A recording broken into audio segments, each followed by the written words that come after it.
Fan fleet slowed. To commemorate the 70th anniversary of the victory of the war of resisting the United States and aiding DPRK in defending China.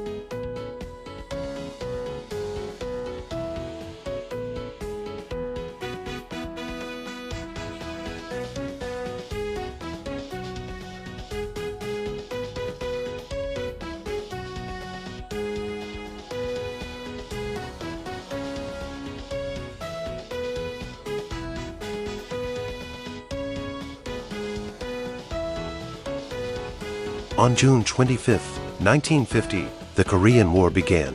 On the 27th, the United States entered the war. On September 15, 75,000 United Nations forces landed at the port of Incheon on the west coast of the Korean Peninsula and sent the 7th Fleet to invade the Taiwan Strait to obstruct the liberation of Taiwan by the People's Liberation Army, and began a massive invasion to the north of Korea. At the same time, U.S. warplanes bombed and strafed northeast China several times, seriously threatening China's security. In order to defend world peace, home defense, October 19, 1950, the Chinese People's Volunteer Army and commander and political commissariat Peng Dehuai led, across the Yalu River, rushed to the Korean battlefield. 25th, opened the prelude to the war against the United States and DPRK.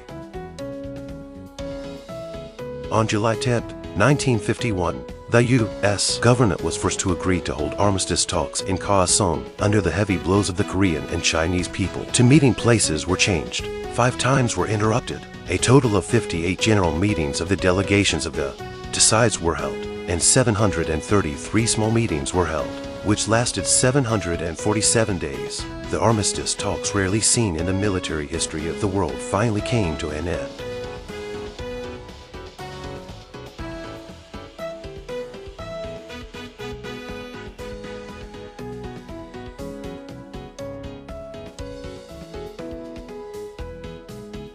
On July 27, 1953, the signing ceremony of the Korean Armistice Agreement was held in Panmunjom at 10 o'clock in the morning. Chief Representative of the Korean and Chinese delegations, Nam Il, and Chief Representative of the United Nations delegation, Harrison, entered the signing hall and signed the 9 armistice agreements respectively.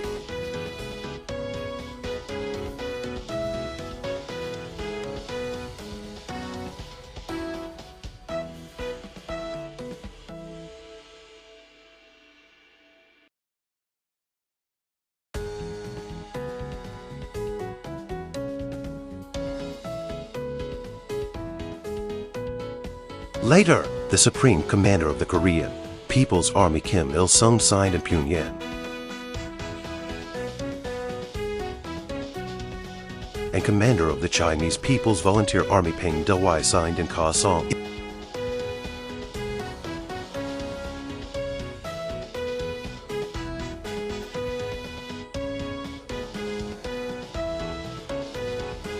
It was signed at Munson by the United Nations Commander-in-Chief, General Clark, who later wrote in his memoir From the Danube to the Yalu, "In carrying out the instructions of my government, I gained the unenviable distinction of being the first United States Army commander in history to sign an armistice without victory. I suffered a sense of frustration that was shared, I imagine, by my two predecessors, Generals Douglas MacArthur and Matthew Ridgway.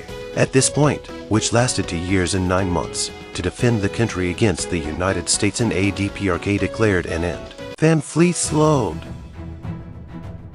In 1951, during the American Summer Offensive in August, in the War of Resistance against the United States and DPRK, only 360,000 shells were consumed in the 9 days of the attack on the 983 Highland, with an average of 350 rounds per gun per day. Especially in the Shangongling campaign, the United States mobilized more than 60,000 troops, more than 300 artillery pieces, more than 170 tanks, and dispatched more than 3,000 aircraft sorties. More than 1.9 million shells and 5,000 bombs were poured on the two volunteer companies' positions of about 3.7 kilometers, plowing the Shangongling Mountains from head to toe and cutting several meters off the tops of the hills. Every square meter of land in the Shangongling Mountains was bombarded by an average of 70 shells, and every fortifications and living creatures on the mountain surface were reduced to dust. The intensity of the fighting was unprecedented, and the artillery density, in particular, exceeded the highest level of the Second World War. The American Army had 5 times as much ammunition as usual. Such a staggering amount of ammunition was called Van Fleet's load,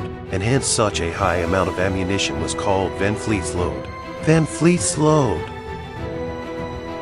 American reporters watching from the front brought back news of Van Fleet's crazy shelling. He named the intensive shelling and bombing tactics Van Fleet's load.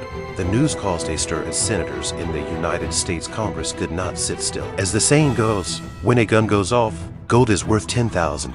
Van Fleet fired shells, but the money for the shells was approved by Congress. 360,000 shells were worth over $1 billion at the time. And that's a lot of money to spend on a small hill. How could the Korean War still be fought? The appearance of the term Van Fleet's load put Van Fleet in the forefront of the United States, and he was very angry about it. Van Fleet believed that the bureaucrats in the country did not understand what war was and made such a fuss about firing some artillery shells. Let them senators come to North Korea to see the dead bodies of the enemy, and let Van Fleet's load go to hell, he shouted.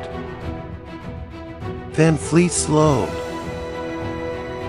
Although the Chinese Volunteers Army with only light weapons were attacked by heavy weapons of the United States Army, the brave and tenacious volunteers with unflinching loyalty to the CPC, the country and the people to hold the position, the United Nations Army and the Sea of Fire tactics hundreds of charges, but the volunteer soldiers with the back slope tactics, relying on the peak of the ridge and the back of the mountain cave tenacious counterattack when the Americans were on top of the hill. The volunteers' artillery first shelled them, and then the infantry charged to recapture the high ground with any slope tactics and the tenacity of the volunteers. The United Nations command could not take Shangdongling Mountain completely before the showdown operation. Van Fleet thought that Shangdongling Mountain could be taken at the cost of a few hundred men. Unexpectedly, the United Nations Army 40 days with 10,000 casualties, still unable to take the high ground. Operation Showdown finally ended in failure. General Van Fleet was disheartened after the war and returned home. The following year in January 1953, the term Van Fleet's load entered history.